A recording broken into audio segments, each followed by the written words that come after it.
agenda, please fill out a request to speak card from the clerk. Cards are located in the storage. I have two cards, Aaron. This was clear. Steve, you asked. I know we're going to speak on the item number 2.2 that would be during the Madam Clerk, take the roll. Yes, Mayor. Councilmember Spriggs, Here. Councilmember Patton, Here. Councilmember West, Here. Mayor Pro Tem Bragg, here, Mayor Dedina. Here. Great. We have the Pledge of Allegiance next, and please rise as Miles Sanchez, a sixth grade student from Howard Pence Elementary School, leads us in the Pledge of Allegiance. According to Miles' teacher, Ruhan Womer, Miles is a sixth grader, is on the safety patrol and active member of Club Live. And outside of school, he plays baseball on a local team. He makes him a very busy, active student, and he always has a positive attitude, a strong work ethic, and a very contagious enthusiasm always. So we're glad to have you here. Thank you for being here.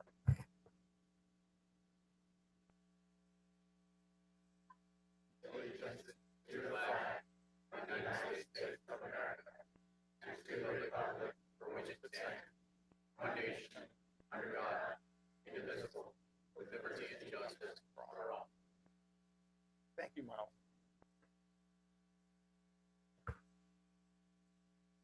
Great. We had a request in terms of the agenda. We have a request to pull item 2.2 from the consent, 2.5, I'm sorry, 2.5 from the consent calendar.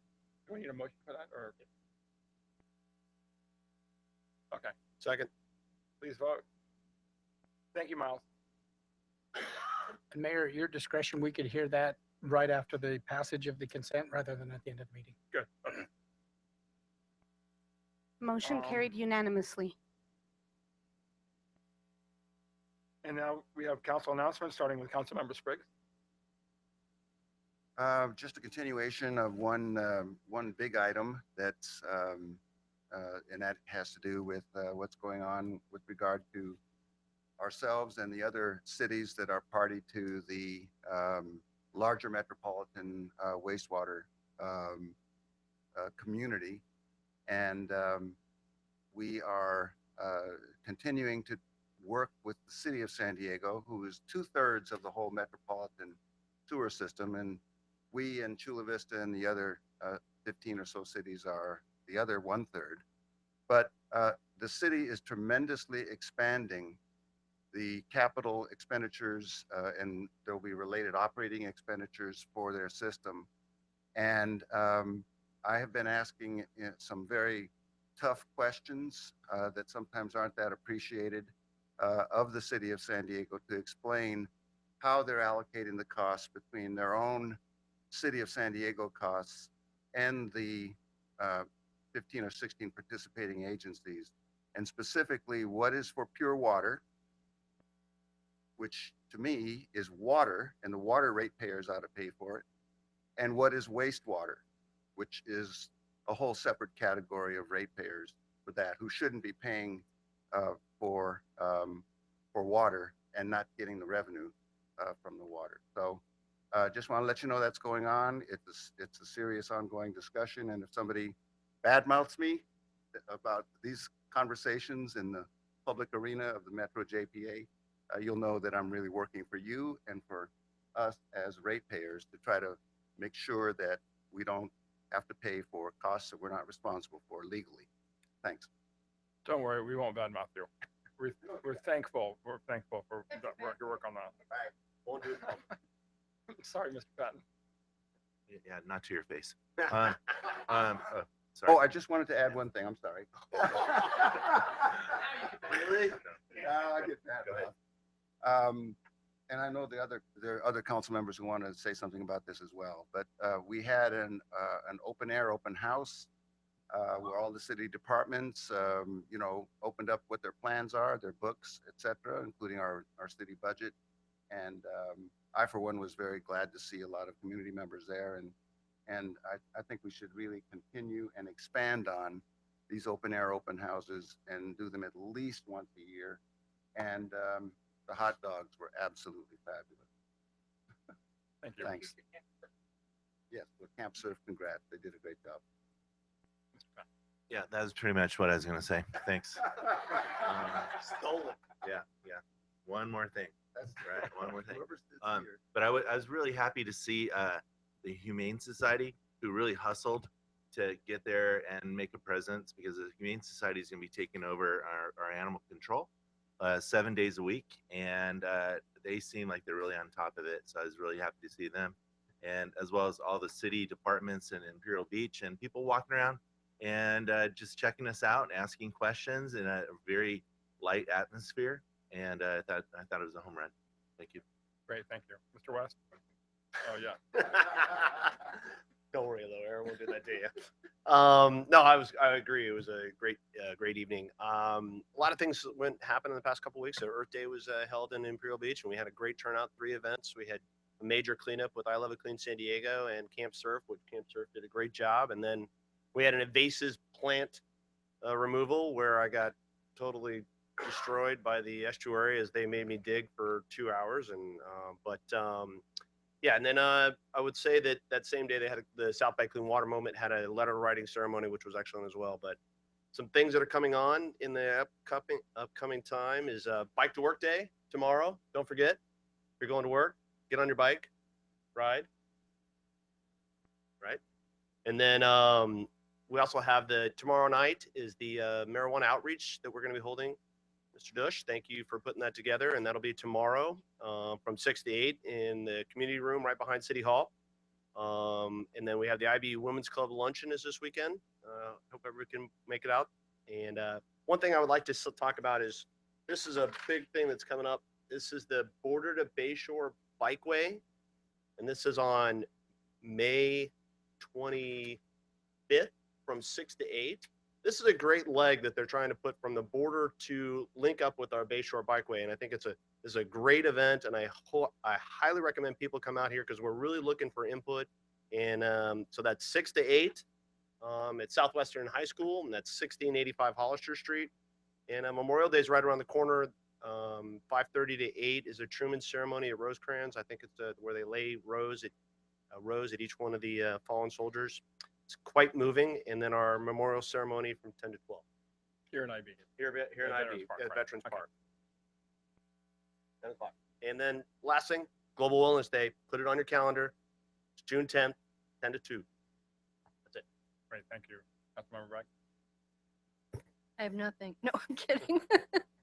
There's not much left to say. Sorry, Gentlemen, sorry. thank you for covering all the bases. I did attend the May 11th MTS meeting where a balanced budget was presented and approved. Thank you. Great, thank you. The sheriffs are going to have a cafecito or Spanish language outreach event at the 6th of June of 2017 from 6 p.m. to 8 p.m. at the IB community rooms. That's really great to see our sheriffs doing that. Thank you. Thank you, Lieutenant Magana. Appreciate that. And then I just wanted to thank the T1 Estuary, the Friends of the T1 Estuary held a letter writing event on Sunday at El Tapatio to make sure that Congress authorizes funding for the estuary and its staff. So one thing I emphasize in our postcards to senators and congressmen is that, congresswomen as well, that estuary is a really important area to help prevent coastal flooding for our community. So, and really to filter a lot of the pollution that comes out as well. So really, really important to make sure that we get our friends at the estuary and the reserve funding. So that was good. I'll talk a little bit about water quality stuff on the agenda item for that. And then, oh, just for the record, Mr. West, you're having a marijuana policy outreach meeting, not a marijuana outreach meeting. Is that correct? Good. Okay. I just want to make sure that that's for the record. So anyway, okay. About marijuana outreach? All right, go ahead. I'm sorry.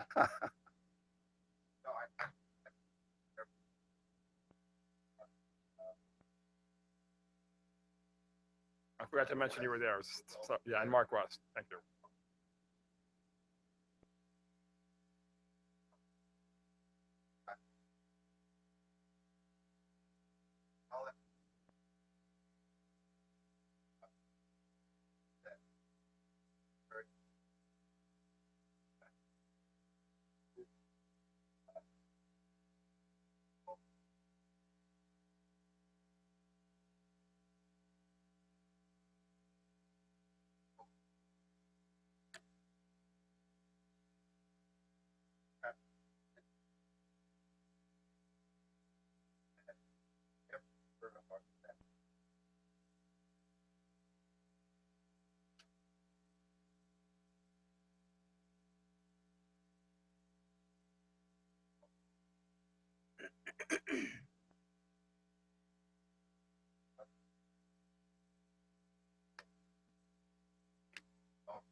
Great, thank you very much.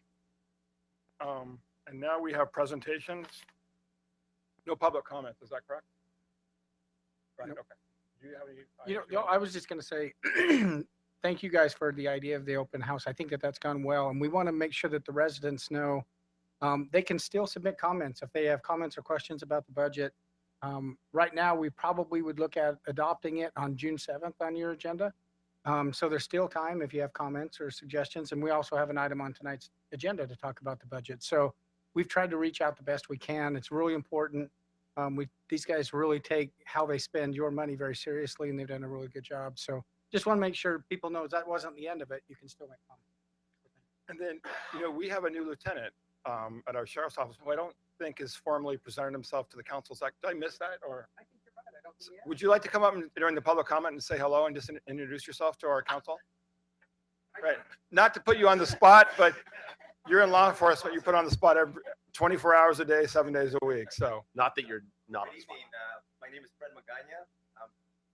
I was here as a deputy sheriff in 2006 and came back as a patrol sergeant back in 2009. And I'm very blessed to be back in the city. I love the community and I love the city. So thank you for having me. great. We're really glad you're here. Thank you so much. And thanks for allowing me to put you on the spot.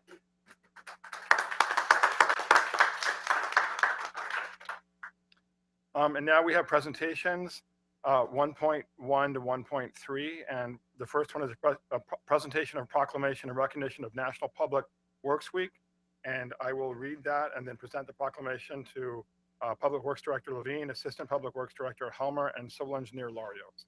So the week of May 21 to 2027 is National Public Works Week, whereas public works services provided in our community are an integral part of our citizens' everyday lives. And whereas the supportive and understanding and informed citizenry is vital to the efficient operations of public works systems and programs such as water, sewer, streets, and highways, public buildings, and solid waste collection, and the health and safety and comfort of this community greatly depends on these facilities and services.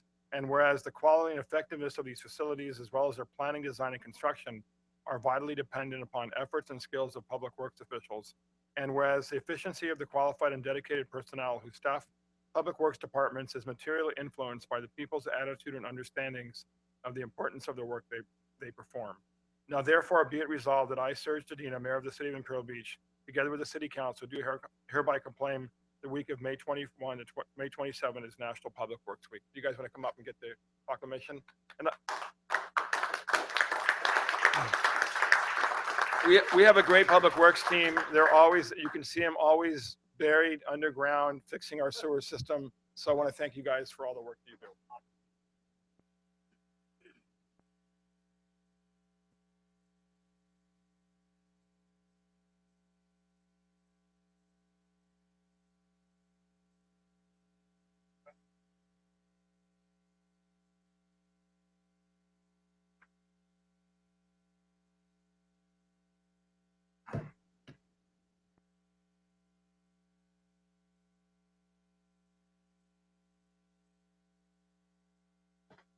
Yeah, and we've talked about this before, but there's a reason why things are falling apart in the city to our south, and then there's a reason why our system works, and that's because our public works director is always thinking 5 years ahead, 6 months ahead, 1 month ahead, 1 week ahead. I'm almost sorry for you, Hank, that you spend all your time focused on all the time how to make this ship float really well and sail well. So we appreciate that, and I see the work you do, and more importantly, what is really amazing about your staff are their attitudes, and I see them all the time in the street. They're always waving, they're always smiling, and it really seems that they're really engaged with making our community a better place and really enjoy that. So thank you very much for that and all your team. Now we have item 1.2, presentation of proclamation and recognition of Older Americans Month 2017. Apparently I'm included in that because it's anybody over 50, is that right? Awesome, that's great.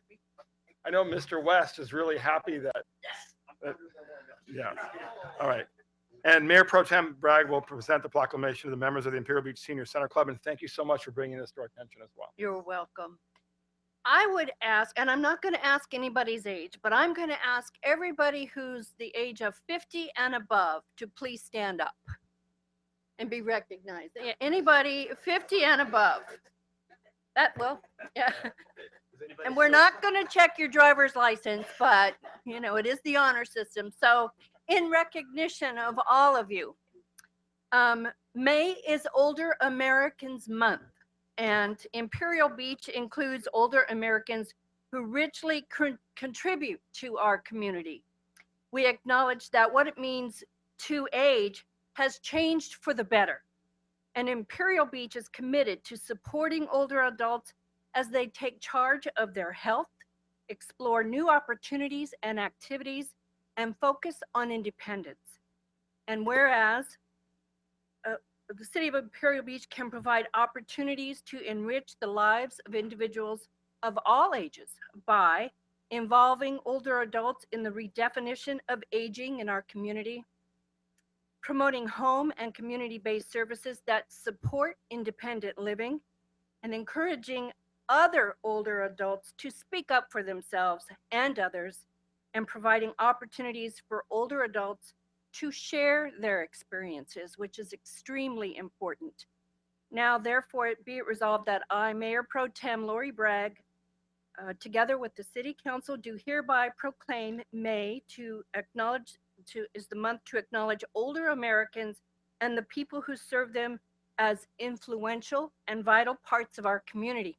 And I would like to invite Irene Callahan from the Senior Club at our Senior Center to come up and accept this on behalf of the Senior Club. Irene has been in this community a number of years, has been a vital part of this community for a number of years. Irene, I'm so glad you were here this evening.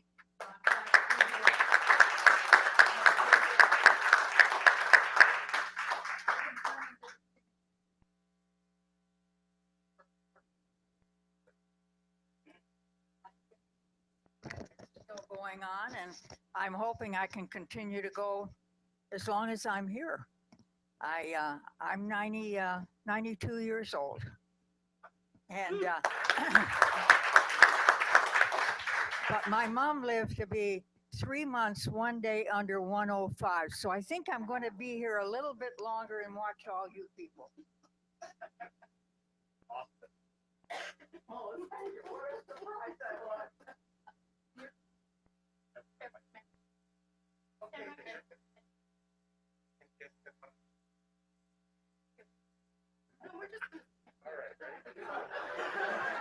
We take charge.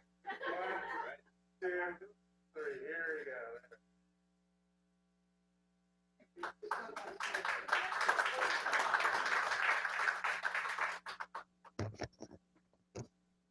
Go get him, Irene. Great. Now we have item 1.3, recognition of Tom Santos, San Diego Burn Institute's Volunteer of the Year for 2017. And Chief French will give the presentation. Mayor, City Council, we're here tonight to recognize Fire Inspector Tom Santos. On May 4th of this year, the Burn Institute honored Tom for his volunteer work at the Burn Institute. Every year they have a Spirit of Courage Awards, and they have other awards for people that have done life-saving measures and things like that. And they also honor their Volunteer of the Year. So if you don't mind, I'm going to read the little narrative they did at the ceremony to just give you a little bit of history of, why he earned this award and how important it is. From the moment Tom Santos began his fire prevention career with Imperial Beach Fire Department, he has been an avid supporter of the Burn Institute. Tom has spent many mornings out on the corner holding the boot for the Burn Institute. But where his passion really lies is with the Firefighter Demolition Derby. In 2012, when the previous Derby guru, Charlie Minch, took a step back from the Derby, Burn Institute board member, Chief Bob Fole, knew just who to call. Tom Santos grew up racing at El Cajon Speedway and had a wealth of knowledge that the Burn Institute could greatly benefit from. Since the moment Tom was asked to assist, he has taken full pride in ownership of the Demolition Derby and worked hours on end to make it a safe, fun, and successful event for everyone involved. Over the last 5 years, Tom has taken the lead role of Chief Steward and created an entirely new consensus rule package, always taking every Derby driver's suggestion and concerns to heart. Tom has an open door policy that any team can reach out to him with questions or the need for advice, and he will be there. From numerous months of planning meetings to the 15-hour plus he spends on event day, Tom is one of the most dedicated Burn Institute volunteers. In addition to his involvement in the Derby, he is an amazing ambassador for the Burn Institute as a whole. No matter where he goes or who he talks to, he preaches the work of the organization and tries to gain support in any way he can. For the countless hours he dedicates to the Demolition Derby, we are honored to recognize Tom Santo as the recipient of the 2017 Pamela R. Kelly Volunteer of the Year Award. So I just wanted to recognize Tom.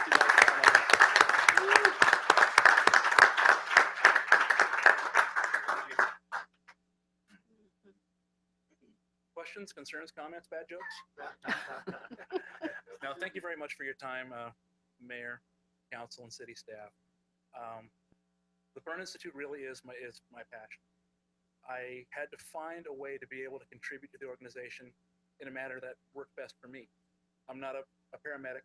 I'm not a firefighter on the floor. I'm not one of the doctors that works in the burn center helping these children get through their traumatic injuries. But I did have a passion for racing, and they were able to lean on me to work on the Derby. So that one usually takes about 100 hours of my time a year. We have a great rally coming up 31st at the Bay Park Fish Company in Ashland Street in San Diego. We're expecting 3,000 to 5,000 people to come to that. It's going to be for 5 to 8 on that day. We're going to have live bands. Local restaurants and breweries are kicking in. It's going to be a great time. We'll have the Derby cars there, and you can meet the drivers as well. And then to kick off the San Diego County Fair, June 3rd, Saturday, we'll be inside the Del Mar Arena, and that's when we'll be conducting the Derby. We have 15 teams competing this year, 2 of which from Imperial Beach. Imperial Beach Fire and lifeguards are coming this year. So we've got a great turnout. We're hoping to raise approximately $45,000 for the Burn Institute, and early numbers say we might reach that goal and actually exceed it by a little bit. That's my story. Thank you so much. We appreciate it. Thank you. All right, thank you. Congratulations.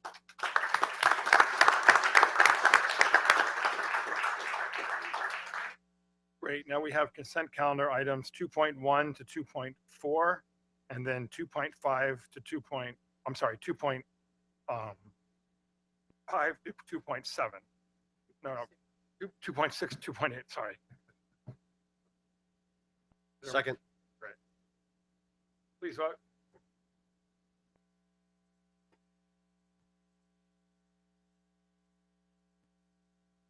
Motion carried unanimously. Great. Since we don't have a formal presentation for item 2.5, Mr. Spriggs, would you mind having the public comment first on that, or before you speak? Okay, good.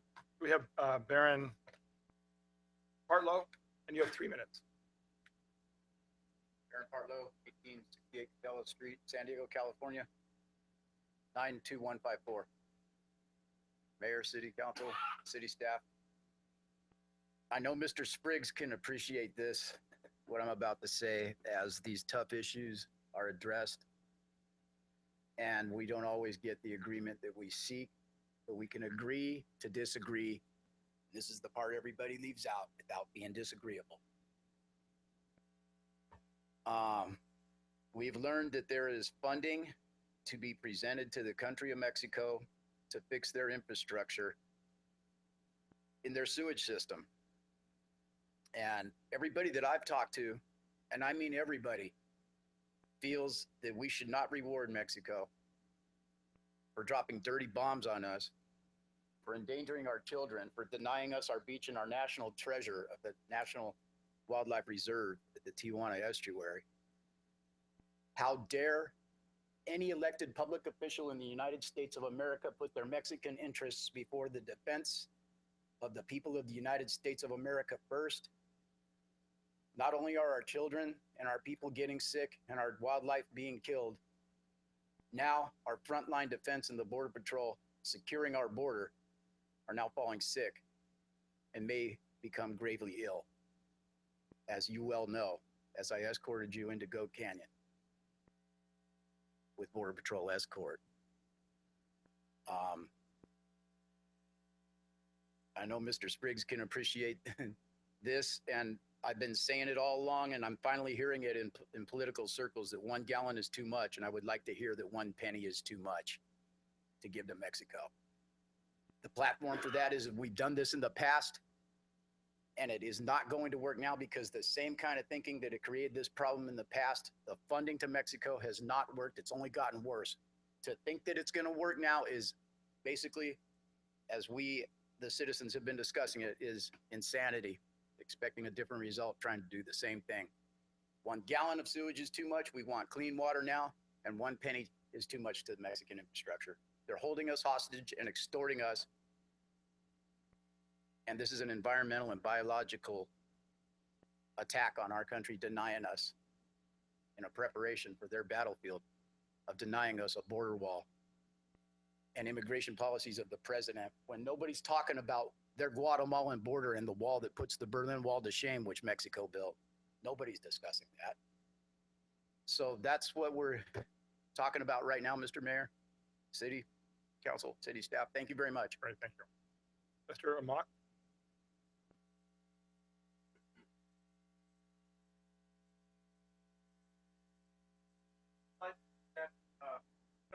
Just, where Mr. we Rock, don't really have pollution when you go down there. So just say your name and address first. for the Steve record. Mock, 1056 7th Street, just right across here near that corner.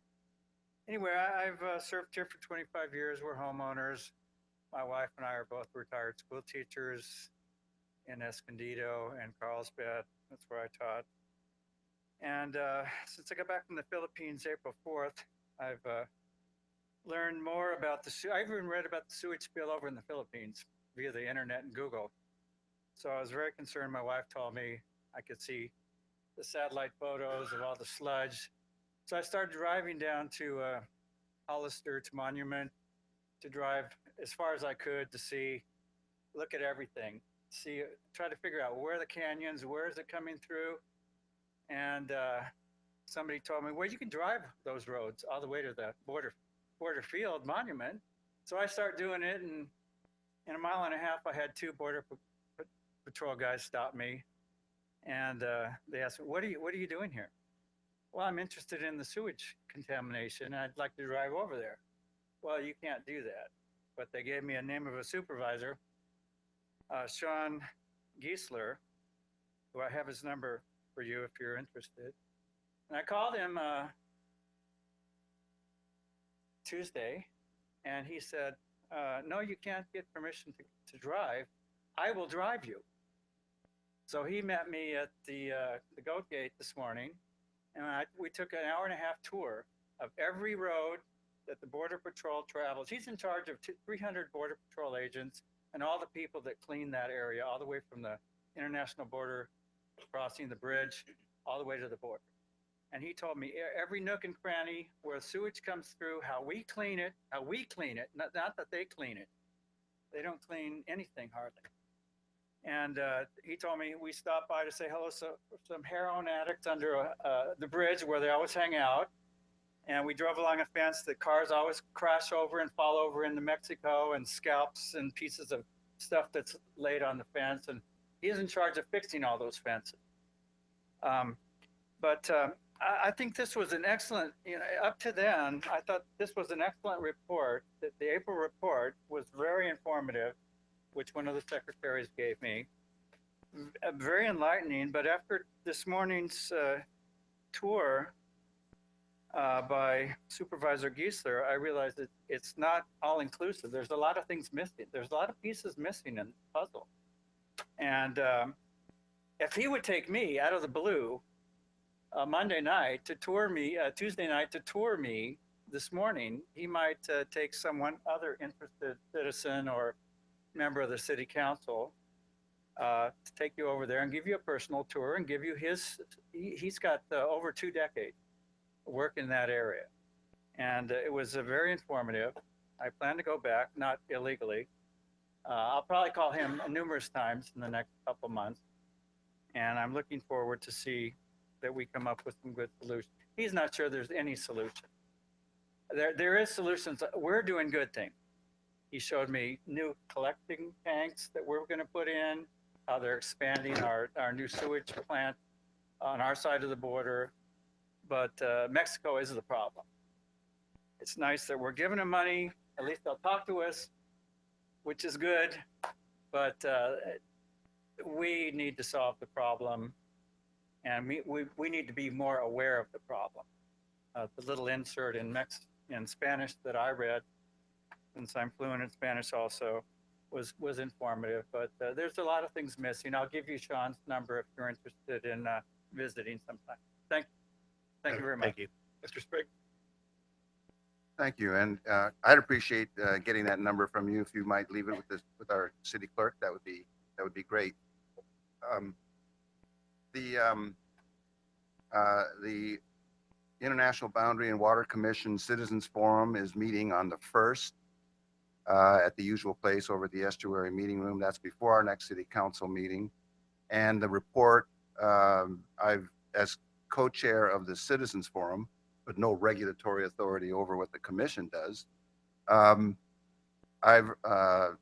asked that be put on the agenda, a thorough discussion of the report. I agree with you, the report is inadequate. I convened our Citizens Forum board outside of the Citizens Forum.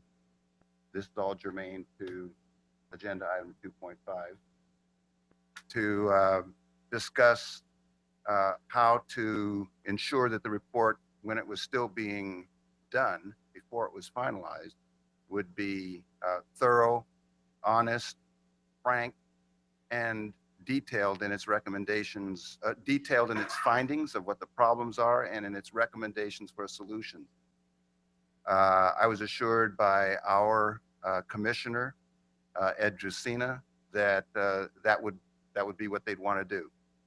And yet the report, as anyone can tell reading it, leaves a lot out and leaves a lot to be desired. It's informative as far as it goes, true. But as far as being a recipe for setting priorities on what needs to be done, what specific remedies need to take place, what the timeline ought to be, some idea of what should be made available in terms of capital expenditures, what can be done in the interim to avoid this happening in the future. There are lots of things that need further to be done. And I hope that everyone within the sound of my voice who's interested in this issue will come to the IBWC meeting and express themselves there and hear more about the report. You don't have to read it. You'll hear a summary of it at the IBWC on the 1st at 6:30 at the estuary. Now, item 2.5 is our monthly renewed emergency proclamation having to do with the big spill and having our findings about it and recommending certain actions. And what I would like to do in light of a lot of the input that we've been getting and some of our own discussions is to strengthen the resolution. Find it here. Council, could please turn to the resolution.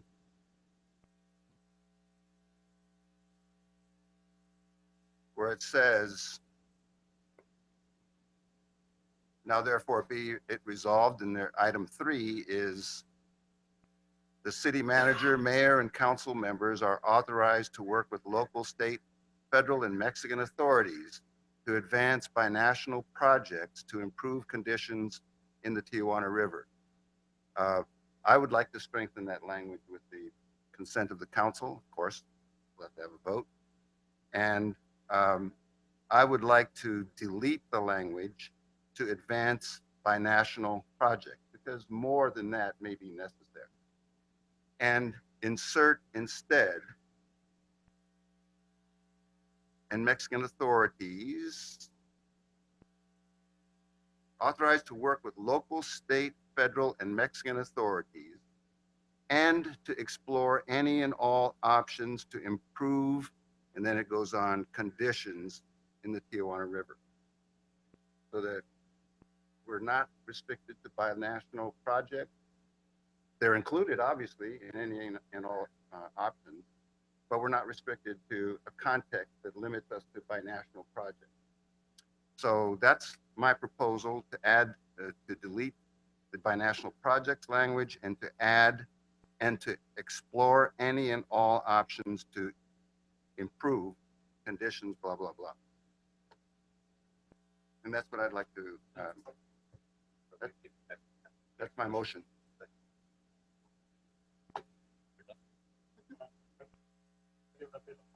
Yeah, definitely. Before we vote, we should hear your update now. Yeah. Sorry. Anyway, last week I had the opportunity to go to Washington for a conference and then spent a little bit of the day on Wednesday. Spent a little bit of the day on Wednesday meeting with elected officials and then agency heads and then the ambassador of Mexico to talk about the need to push solutions forward on both sides of the border. So had a good meeting with Senator Feinstein. She had just written a letter that she showed me to the ambassador and then to Ed Drazina about the need to keep pushing forward on this issue and addressed it directly. So that was good to have her support. She's the one that got us the funding for the last sewage plant. So that was important. Met with the staff of legislative director of Senator Kamala Harris. So they were out in the field with us a little bit more than a month ago. So that's good to get their support as well. Then met with the staff of Congressman Scott Peters as well. So they've been very active on this, which has been really good. Then in the afternoon, I met with the ambassador of Mexico, who used to run the North American Development Bank. And then the ambassador was actually the person responsible for getting the governor of Baja and the minister of the environment of Mexico to actually push forward to release a sewage plan in March for the sewage update plan. So we owe him a lot of thanks. He's really been pushing authorities in Baja California. Basically, I think off the record, kind of read them the riot act and said, you guys have to move forward on getting this done. So he really followed up on everything. That was back in November. And he really followed up on everything that he told us he was going to do. We met again with him in December. Then there was a meeting in January in Baja California about putting together this draft plan. And then finally they released it and it was announced in the Standing Union in March. And so that's good. He asked me what we needed him to do. And I said, you have to keep pushing in Mexico to make this happen. You have to be the one, because he knows the system better than anyone, to push forward. So that was good. Then we met with Maria Elena Heener, who's the director of the Border Environmental Cooperation Commission. And she's also the one, along with the ambassador, who had pushed the governor and then also the environmental agency and the sewage agency, Tijuana, to come up with this plan. So she's really pushing them to implement it. So that's all good. It sounds like they're moving forward. On Friday, I met with the Secretary of Economic Development of Baja California. He assured me that they're bidding out plans to improve the sewage plant, Punta Banderas. He said that they'd start construction on that at the end of the end of the year. So that was good to hear back from them. And then on Friday afternoon, Councilmember West and I accompanied Assemblymember Todd Gloria to the Tijuana River Valley. And his goal in that to go there was to really support efforts at the state level to identify ways to possibly build retention basins and infrastructure in the river valley to fix the problem and catch these renegade flows. It was good he was there on Friday afternoon because there was still water flowing through the Tijuana River. So it really highlighted the need to have something to capture these flows all the time.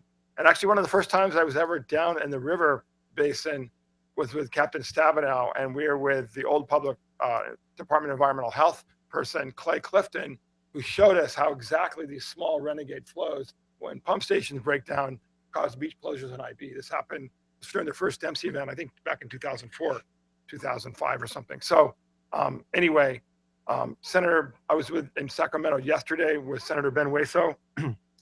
He's the one that's carrying legislation at the state level to get funding for doing the feasibility study. So it's really important to have everybody on both sides of the border. And then in Sacramento at the local level, working together to get the solutions we need on both sides of the border. So that's really important. The ambassador mentioned to me that Mexico matches any funding that comes from the US. They always have. So, and they're already hopefully going to be spending money in advance of any US funding. So it was good to see people engaged on this effort. We have to keep going. We need to get the border water infrastructure funding approved through the EPA so we can get funding for the sewage upgrade system. And so getting the sewage system upgraded. So anyway, I think we're gonna have to continue writing more letters and doing more, but the work that we're doing is having an impact, and it's obvious that Imperial Beach is pushing, and that's our job. We'll continue to push and make sure that we get the infrastructure needed to stop these sewage flows. that's it for me. Do we want to vote? Any other comments? No. Well, Mr. Mayor, I just had one question to add to your extraordinary effort. Thank you very much for all the work that you're doing here. You're really showing great leadership. When are you going to get Mayor Faulkner down there with you to see some of these residual flows so that he can see that this is something that affects because some of San Diego as well? Yeah, I met with, actually, Andy and I met with Mayor Faulkner in February to talk about this issue before the massive sewage spill. I think when it was going on, so he had been on the phone with Ed Drazina. He's well, and I saw him on Saturday at the Paella Festival. He's willing to do anything we want. He will write any letter. He will support anything. I know he has been behind the scenes pushing authorities in Mexico. So we as soon as we have the next round, we got the copy of the draft letter to send and the people to send it to, kind of like similar to what we did with the estuary. We will ask him to send that off, as well as David Alvarez and all the other. That's great because his, I mean, this shouldn't be a partisan issue, but his political affiliation may be of great value, to say nothing of the fact that that's the behemoth on this side of the border. Apparently, according to Gene, is it Cuddenberry? I think what's his name? The guy at NBC. He does a political show. He told me that Duncan Hunter also wrote a letter to the Department of Homeland Security. So it sounds like the Border Patrol Union has been doing a lot of outreach work, and that's been really great. It's Chris Harris to the Border Patrol Union. So Border Patrol management and the union has been really pushing this issue and getting some attention on in Washington. So I think that brings, it's not a political issue. It's not an ideological issue. It's not a partisan issue. So it's been good to see that support. And obviously Daryl Issa has been doing that as well. So that's welcome news. Mr. West. Yeah, just a couple things. One, on the wording change that we have on this, I know that the letter that the San Diego city does as well, do they have that same type? Do you know if they have that same type of wording that we want to make a change on there? I don't know. Their ordinance, or I'm sorry, their resolution is different than ours, and the wording is different. So, and the issues are different. So I think it's okay to amend ours, and it won't conflict with what they're doing. Good. I'm also wondering if it's something that we want to feed back to them, because it might help out their letter as well. That's what I'm saying. So Absolutely. They could ask you for feedback on that. Yeah.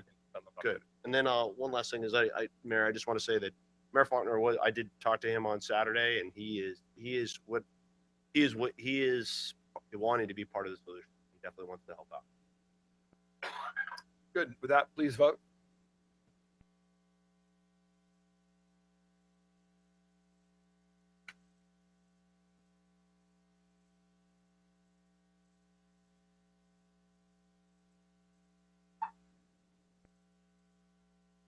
We vote? Okay. Sorry, my fault.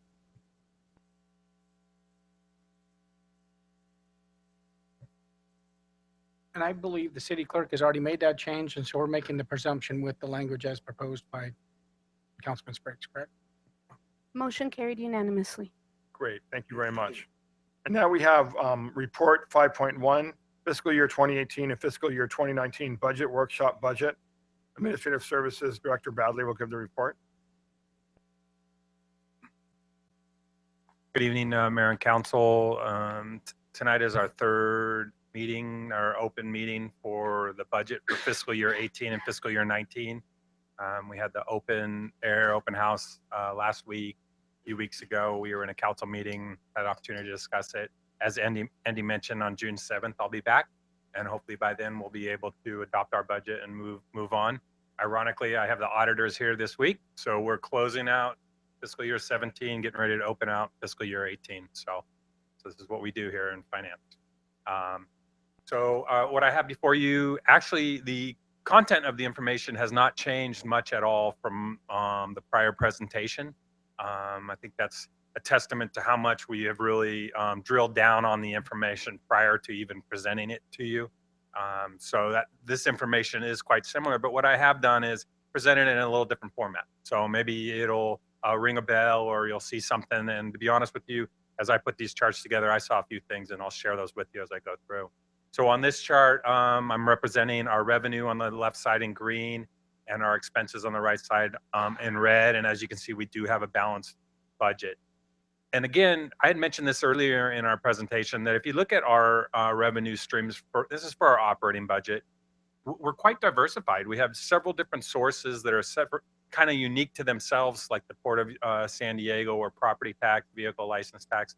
And so we're quite diversified in the sources of revenue for the city of Imperial Beach. We're not completely reliant on say, TOT or sales tax.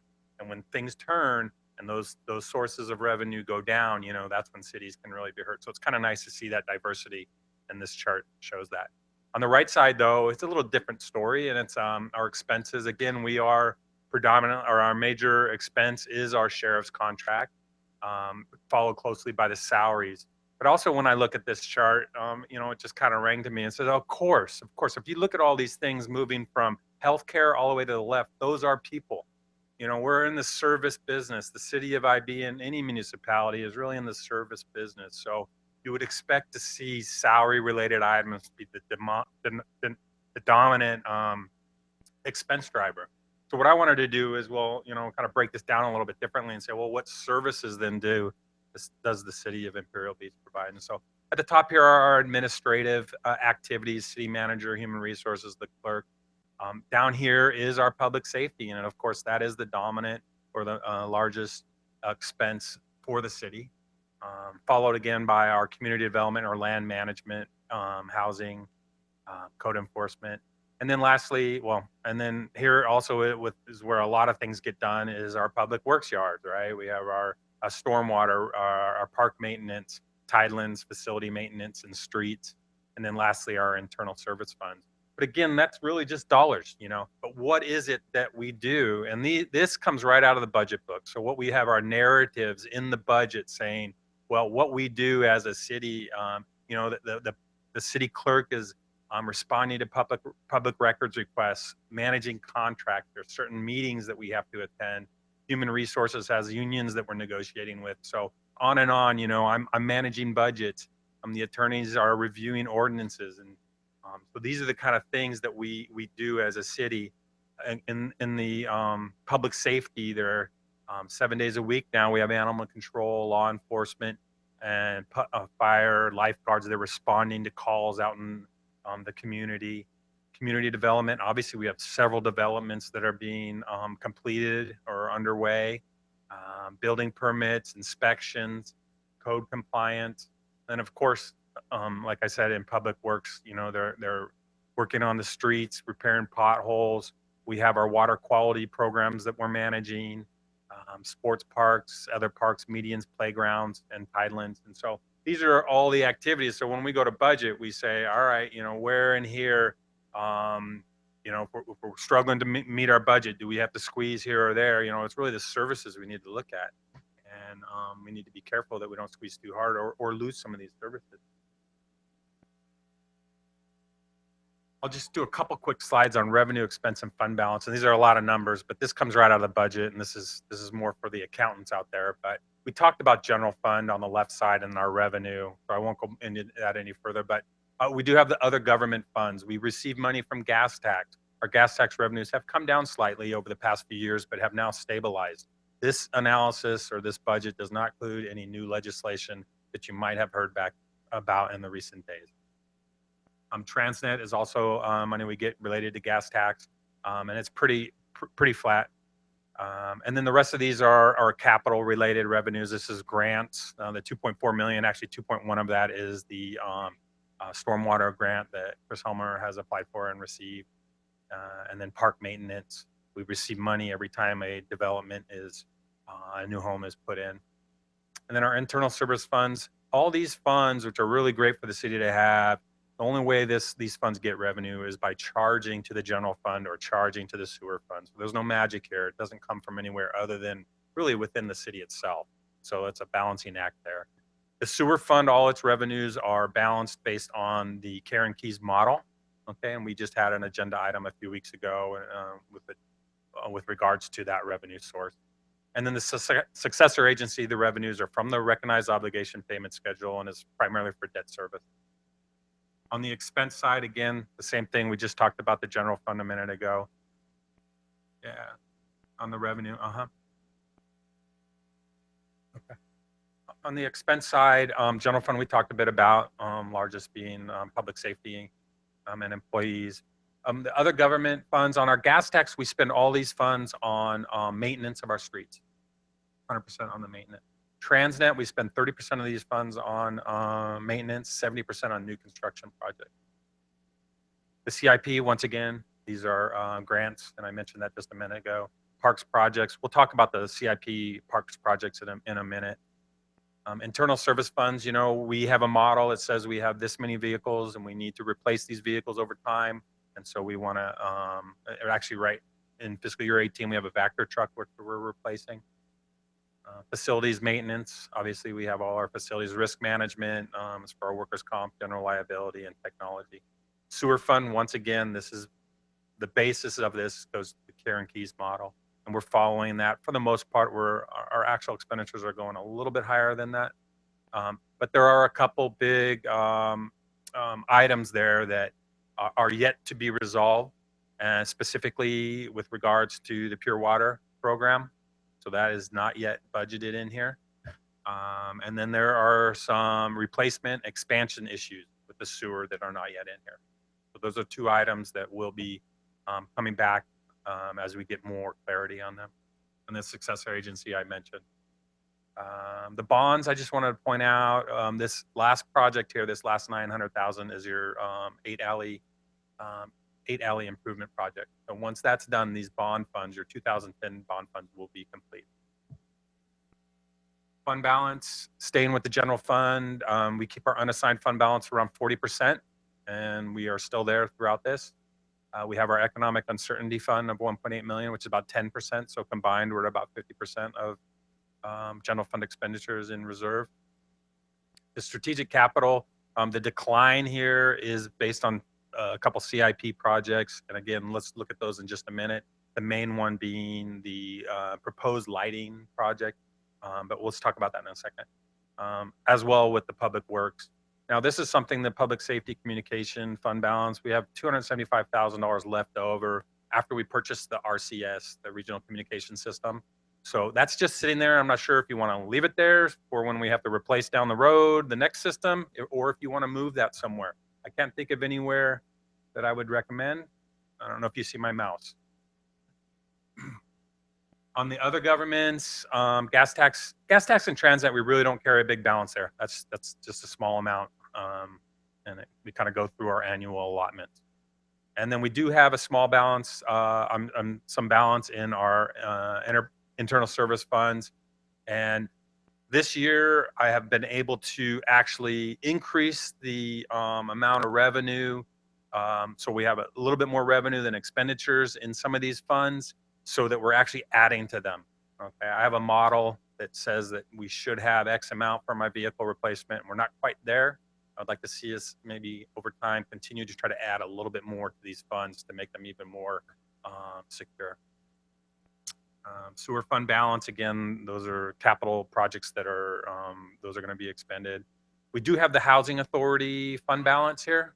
And so perhaps there's a housing project. I know the city manager has, an assistant city manager had been discussing a few things.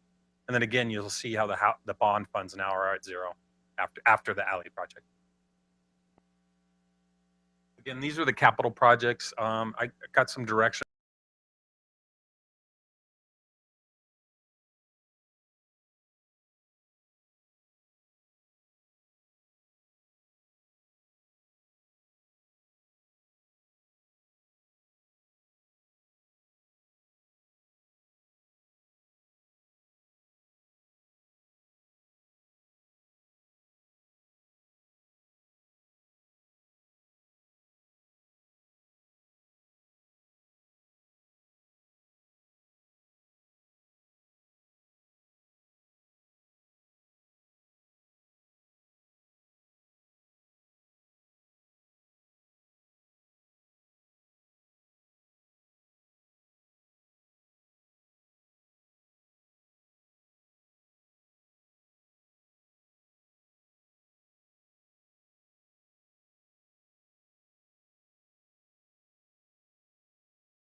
So I went ahead and put this together, and we'll talk more later about how this will actually be developed. But I already do have a SharePoint on the citywide Office 365. I can start inviting council members to view documents. This wouldn't be, a meeting where we're communicating. It's more of just viewing what I have put together, because I do have a lot of information, primarily on these items. When it comes to healthcare pension, I've done a lot of research, and so we have a lot of information.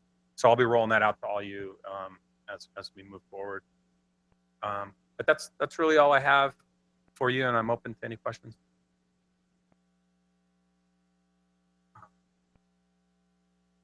Indeed, thank you very much. You're getting better and better at this in terms of the clarity as well as the detail at the same time. That's kind of an amazing thing. I really like your SWOT analysis. I think it really, really hits the mark. I think the threats those are the two existential threats. The opportunity ties in with a couple of our weaknesses. They're all revenue related weaknesses in terms of whether we can really meet our obligations. And economic development is something that we're going to have to really take seriously. We've talked about this over the years in terms of setting priorities. And we've talked in principle and have agreed in principle that we need to take more advantage of the fact that Imperial Beach can be a destination for tourism and ecotourism. But we need to be conscious about how we promote ourselves, what kinds of public investments will promote us best, providing the infrastructure for ecotourism and tourism. While we have the resources to invest in those things, like very strategically, this is the time to do it, because we can see these weaknesses, some of which are really threats. I think the cost of public safety, for example, is something we need to talk a little bit more about. I was going to actually ask you, Doug, to elaborate a little bit more on your concerns regarding what the trends are that threaten the balanced budget going forward. And Andy, if you want to chime in on that, I think it would be good as well. I think we need to concentrate on the big items that are going forward, really going to require that we think through, and it's excellent to have a committee and to have some real brain power working on how we address these issues going forward over the long term, and not just have a budget meeting or two or a workshop or two, but really devote some brain power and thoughtful analysis to where we're going as a city financially and economically. So anyway, I think that those big expenditure items, what are the trends, and what do you see happening? Can you paint a picture for us there? When we're going to hit the crisis point, for example? Yeah, I think that's an excellent point. And one of the things that we wanted to talk about with the council, and I asked Doug to steer away from that, and that I was going to address it when the opportunity arose, and this is it. I was going to do it at the end, but this works. One of the big elephants in the room, of course, is the cost of public safety, and one of those is a little bit out of our control, and that's the contract that we have with the county sheriff. And right now, the increases that are being proposed by the county sheriff are simply unsustainable with our rate of growth of our revenue in our community. Now, the way it works with the sheriff is that they provide to us, if you will, a menu of services that we can provide to the residents in our community. The sheriff has done an incredible job. Imperial Beach hasn't always been known as the safest community in San Diego County.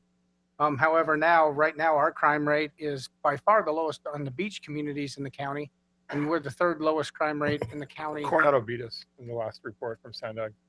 Oh, no. Okay, second lowest beach community. But the reality is they have really turned around the public safety in this community, and that's great. But one of the things that we have discussed, and one of the things that we've discussed not only with the council in previous meetings, but also with the sheriff, is what are some of the things that we can do to curb some of those costs? Because again, we're looking at an increase in our budget somewhere in the 3 to 4% range. They're looking at an increase in their budget in the 6% range for at least the next 2 years, which is just more than our revenue can keep up with. So we've talked to them about ways that we might be able to change that menu that we get from them, those services that we provide. And the key thing is whatever changes we make in the sheriff's department, we don't want that to affect their ability to have safe operations in this community. So if there are some things that we can do a little bit differently to reduce some of those costs, we've asked for their input.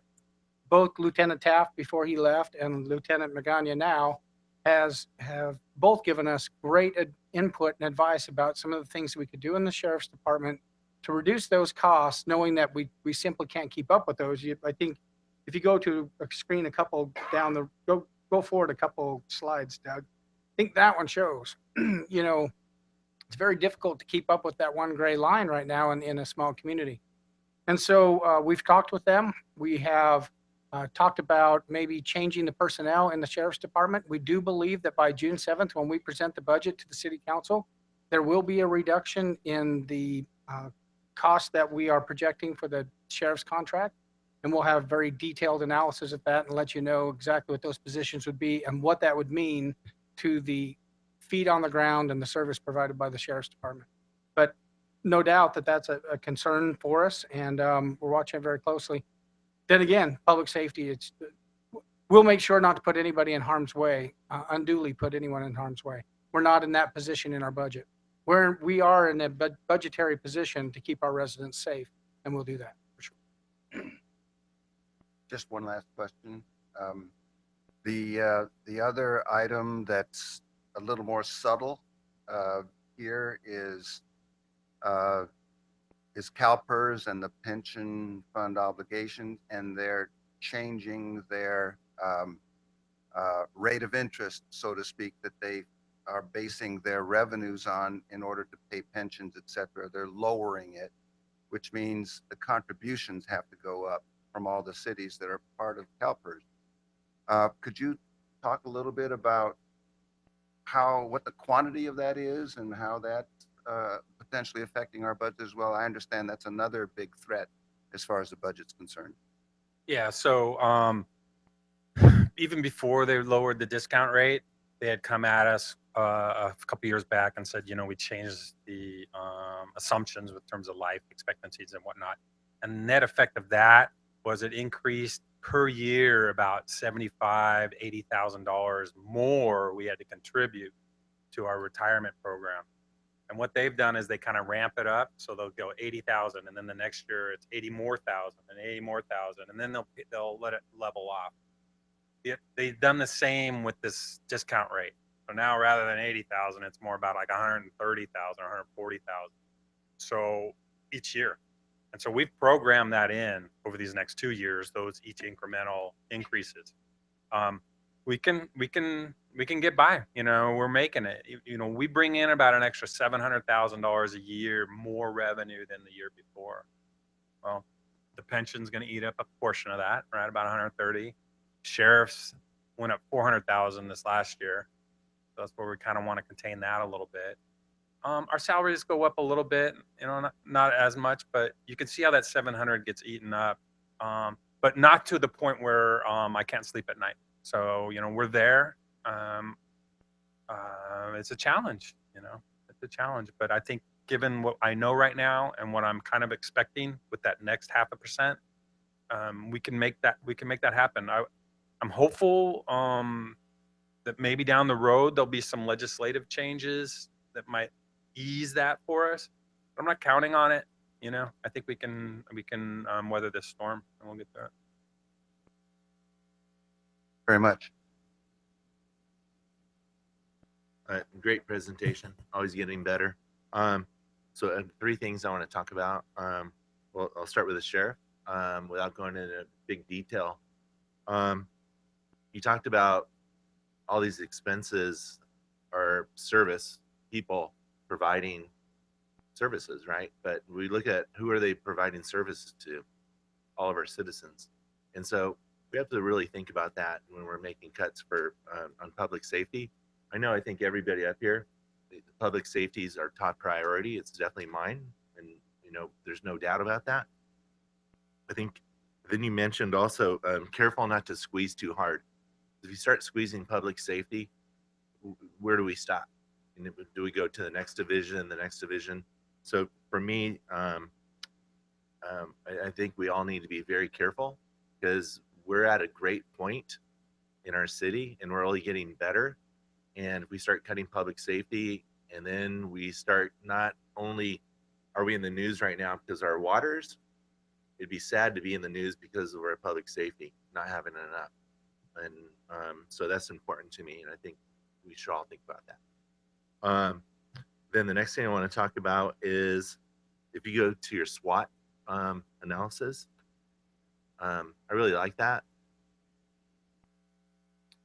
And right when I looked at it, and you kind of mentioned it too on opportunity, definitely, if I'm a business, if I'm a home buyer or somebody, and I happen to see this slide, I want that opportunity to be filled up. And I think we could definitely come up with some good ways to fill that up. And you mentioned something about a committee to do that. I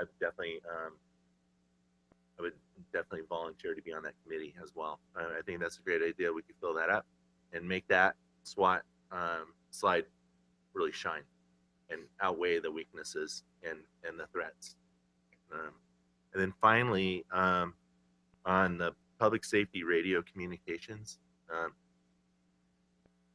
so we paid, I think we paid over $1 million, or you set aside over $1 million for that, but it only cost 800,000. We said 800,000 and it cost 525. Oh, okay. Is that how it worked? Okay. So, and we paid in full, no interest, which is great. How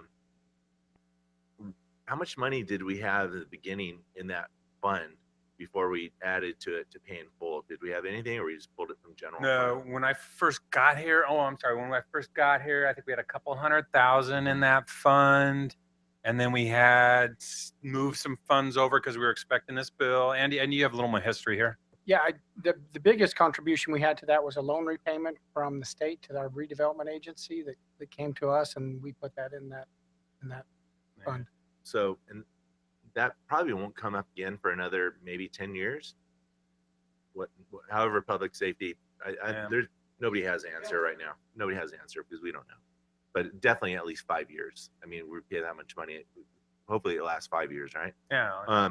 So my suggestion on that category is if we have $275,000 sitting in there, my suggestion would be keep 75,000 in there, and then say every year we put X amount in there and keep building it, and then we find something very solid to do that other 200,000, and that could be determined. Okay. And that's it for me. Thank you. Yeah. So this is a great presentation. Thank you, Doug. You definitely have listened to what we were asking for and put many of those things in from the last time. One thing I would say is that I look at this budget and I see a budget that we are maintaining, but all those projects that our community is screaming about, the pools, the challenges are really going to be finding a way to fund those, because we don't have extra money in this to really fund those large projects. So we need to develop other ways to figure out how to raise that money for it. And I mean, it doesn't, we're here last week here in the senior center presentation, that's $5 million and we don't have it. So $6 million. So that's a challenge. And I think I look at this budget and I think, where are places that we can figure out ways to make more money? And there are a few areas that I think that we should look at for studies and think about, is this? Now, I totally agree with public safety. It's a huge thing that really is, but it is our largest, it is by far our largest point. And the sheriff, correct me if I'm wrong, we expect to see pretty much a 6% yearly increase is what we're seeing that's pretty much the norm, right? About 6%. So that's a big deal. I think I went out and looked at that, and I actually went to the city of Del Mar and talked to a lot of their elected officials up there, and they are, the city of Del Mar is a little different than us, but they are starting their own police force. And Are they actually, they vote for that, or they're looking at it? they're looking They're at evaluating it. Yeah, Okay. they're They're far evaluating from, just make sure they're far from doing it. They are, Okay. but they have seen a lot of, each one of the officials that I spoke with thought that there were benefits to I think it'd be something to look at to see if we really can save some money and a possibility. One thing I would say about the sheriff is that you guys do a fantastic job. I'm not complaining. I mean, the crime rate obviously is doing good in our community, but I definitely think that we should look at that and always be aware of where we can possibly figure out ways to be a more financially, because I want to provide services to our community. And right now we are not able to do that more than just what we're doing right now. So, and also one last thing, the dog park. So I noticed we allocated $100,000 for the dog park. I think we're going to be able to come underneath a lot on that because of the stuff that we've secured for grants and donations. So that's all I got. Councilmember Bragg. Thank you. Mr. Bradley, thank you for this report. And thank you for the time that you had spent with me earlier this week going over this report. I wanted to just comment on a couple of things, the SWAT slide and the formation of a budget development committee. That was an idea that I had brought forward, and I'm really glad that you followed through with that. And obviously under opportunities, that's the number one thing is economic development. And how would we realize, as Mr. West was saying, how would we realize more revenue in this community? So obviously there would be a focus on that, and all that would entail. Obviously, we also, colleagues, if you remember, that was something that we talked about at our retreat in identifying specific regions in our community that potentially could realize us some additional revenues. Mr. Bradley, I was glad that you did not program anything in from SB1. I think that's wise and prudent. If it comes through and we are able to see some funds, I think that will be a huge boon to us. Mr. Bradley, when you and I met, you were talking to me about some of the new software programs that you were purchasing that were really intriguing. This did have to do with public safety. If you wanted to elaborate on that just a little bit, and then I just wanted to add, this budget is healthy, colleagues, because we've always been prudent. We've always been conservative, and we've always been fiscally responsible. So it has served us well over the years. But Doug, if you would please respond to the software issue that you had discussed with me. Sure. There's actually a few. Maybe I'll just take the opportunity to talk about. But we went ahead and implemented a few months back an electronic ticketing application, a third-party vendor for that. And sorry for any of the people that have received a parking ticket recently, but it's a much more efficient use of our officers' resources. They can rapidly take a photo. It character recognizes the license plate, it autofills the ticket, and they're on their way. I mean, I've been online watching these tickets be issued during street sweeping, and they're literally within like a minute of each other. So it's a much more better use of the officers' time, and it's been nice because there's a little investment, but I think we're going to get a bigger return because now not only are we issuing a few more tickets, the agency we're working with actually has like a 98% collection rate. Before we didn't have that at all. We were left to our own accord to try to collect. Well, before we had like $500,000 and I think in unpaid parking fees. Is that right? Absolutely, yeah. Yeah, we've been writing that off right over time, and it's unfortunate, you know. And a lot of those people from out of the state, you know, when they hit the road and they maybe drop that out the window, it's hard. It was hard for us to collect, but now we've changed that. So there's a few other technologies. The one big one I'm really excited about is our enterprise resource planning system that's also on the capital CIP, and that's going to. I really want that our land management group to have the tools that are state of the art. You know, a person could be at their home and request a permit, and it can be approved, paperlessly, and we should have. And then if a resident sees a pothole, take a photo. I mean, come on, we really want to be state of the art. I'm excited. We have 2 vendors coming out. It was actually hard to get vendors to reply to such a small little city, but I think I got 2 really solid ones, or I do have 2 solid ones, and I'm hopeful to have that implemented rapidly and to get just better service for our community. Thank you, Mr. Bradley. That was exactly the point that I wanted you to make. Mr. Spriggs, you had talked about, we are in the service industry and delivering service to our community. If we can free up our staff time and not be operating back in the dark ages, and we can be part of the, the technological advancement, then that I think shows the community our commitment to upping our game in the realm of technology. Especially, I was really pleased to hear about, with as far as the sheriffs are concerned, writing a ticket now where it used to maybe take 20 minutes, now can maybe take 6 minutes. So that officer is now back on the road, and being able to.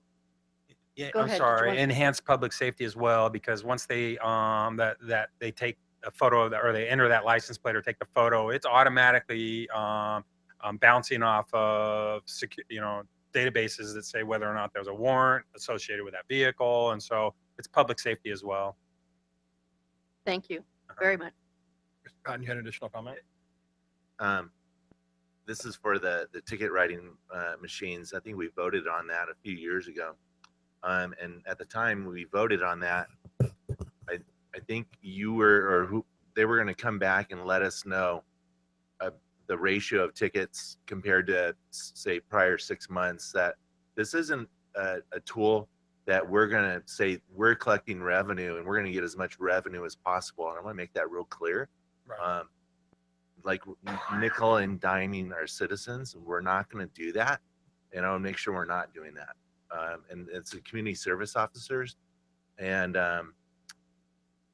getting the people that don't move their car for street sweeping, which could be another discussion sometime soon.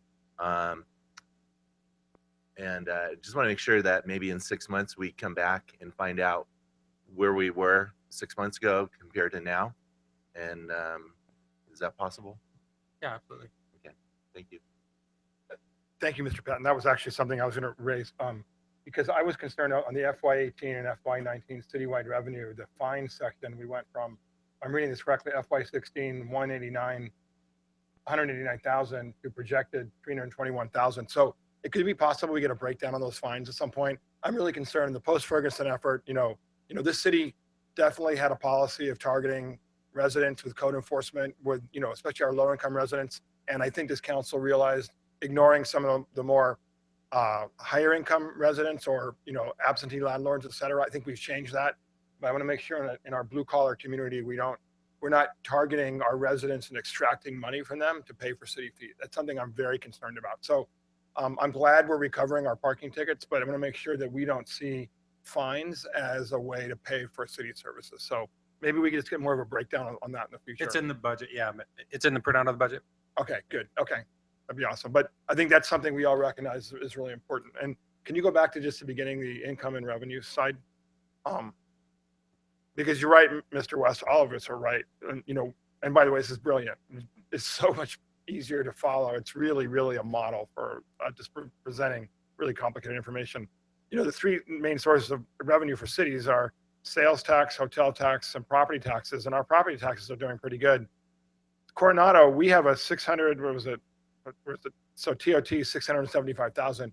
Coronado has $14 million in hotel tax revenue. So, there are things that bring in revenue, and hotels definitely do it. Our sales tax is like an embarrassment. It's among the low. Our categories for clothing was 0.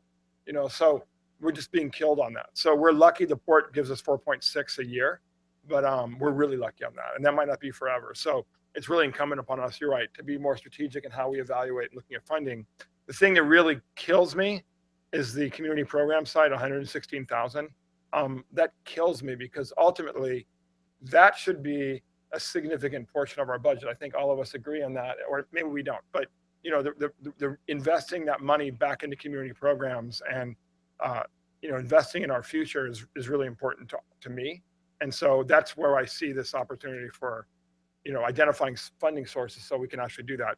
With the 275,000, I agree with Mr. Patton. I'd like to look at where we could spend that. I get concerned in this sort of economic uncertain times that we're going to put money in the bank that's actually, you've pointed out, we're going to lose money on essentially. So maybe identifying the CIP project, or maybe there's other equipment that public, our lifeguards need or our firefighters need, for example, that we could put that money in and invest that basically. And I think, and then for CIP stuff, we made a promise, this council made a promise a long time ago to have phase 1 and phase 2 of the skate park. And, you know, I think for the Parks and Rec survey, you know, a lot of little kids that skate and skate families didn't really have the opportunity or provide the input. But we were out there probably last year, and there's definitely some things we could do, and it wouldn't cost that much money to really just make sure we hit phase 2 of the skate park. You know, street skate elements, et cetera, but it wouldn't be that expensive. So, and that's something that this council had promised. Other than that, again, I want to thank, this happened before I was elected, but thank you. I want to thank the council for really working with you and suggesting that we have a much better budget. It's really, really nice to see something that's easy to follow, because when I first got here, it really wasn't. So anyway, appreciate it. With that, did you have more, I guess a minor Couple comment? things, Mr. Mayor, and appreciate your wrap up there. We've talked, and you know, you've only got a certain amount of bandwidth, but I think one of the things we'll need to do is something that you and I've talked about, and that's longer term forecasting, out 5 years, 6 years, etc. That makes assumptions about economic trends and that sort of thing. And I think we're going to look strategically at economic development. We'll need to have a forecasting model that's based on the kinds of things that we want to do, or that helps instruct us in terms of the kinds of investments and planning that we ought to do. One of them certainly is, what in the world are we doing about uncaptured TOT, illegal short-term rentals that are like rampant in Imperial Beach, and learning what other cities have done to get a handle on that would probably immediately generate several $100,000 for us. And it may involve also negotiating with Airbnb and some of the other providers, as some cities have done, to have a win-win with them, so that we don't sort of put them out of business by enforcing, and at the same time they disclose what their revenues are, and we share them. I don't know. That's a whole big area where there can be some relatively rapid gains, I think, in the TOT account. And lastly, you know, whatever we do regarding economic development, we have to think about the impact on the community. And one of the core impacts on the community is traffic and parking. And we've got to be strategic about those things. I mean, we've got to pay attention to them. And it shouldn't be, and the way it comes up all the time, and we see this all the time, is project by project. You know, we argue about how much parking is for a given mixed-use project. And is there going to be retail? How much will that? In the hotels, the same thing. You know, is there enough parking for staff as well as visitors, and what's going to be the impact? Well, I think, you know, as a visitor-serving community, a beach community that, especially in peak times, for about 6 months out of the year, we have a huge inflow of visitors. We need to be strategic also about traffic management and parking, and how we can manage it for the benefit of our residents, but also look at it as a potential revenue stream if we do it the right way. And I don't have any suggestions or answers, but it's a problem and an opportunity, you know, at the same time, that we can't continue to ignore and just let things happen. I'm not saying we do, but when we pay attention to it, it's project by project, as opposed to very controversial areas. The last thing is, I know there are probably several council members interested in working on this committee. I don't know how we're going to decide who should do it. I certainly am interested in it. I would imagine probably every council member is interested in it. But I think I would like to put it to the city manager to figure out what and you to figure out what the process ought to be to get council input in it, because each of us has our own expertise in different aspects of this that we could offer. And I would hate to see someone who's got expertise, you know, not be somehow part of it. And yet we got the Brown Act kinds of considerations as well. So I throw that to you all and our our city attorney to sort of figure out a way in which we can have fulfill that that brainstorming kind of process that you're talking about. Thanks. Tap into that. I like the fact that we look at who brought it up, and it should be on the committee. Definitely. And Mrs. Bragg brought it up, and if I brought something up, I'd want to be on the committee. So that's my 2 cents. Is that in the city code? Okay. All right. We can- I just think it's just a good policy. Okay, well, can we table that for another meeting? Good. Okay. I think it's written in the code, 1956. Just a comment, and I'm going to push back a little bit on this idea that we can't possibly identify ways to trim our law enforcement budget by 2 to 3% and not, or the increase of 2 to 3% and hurt public safety. But also, I'm going to really be forceful about city police departments.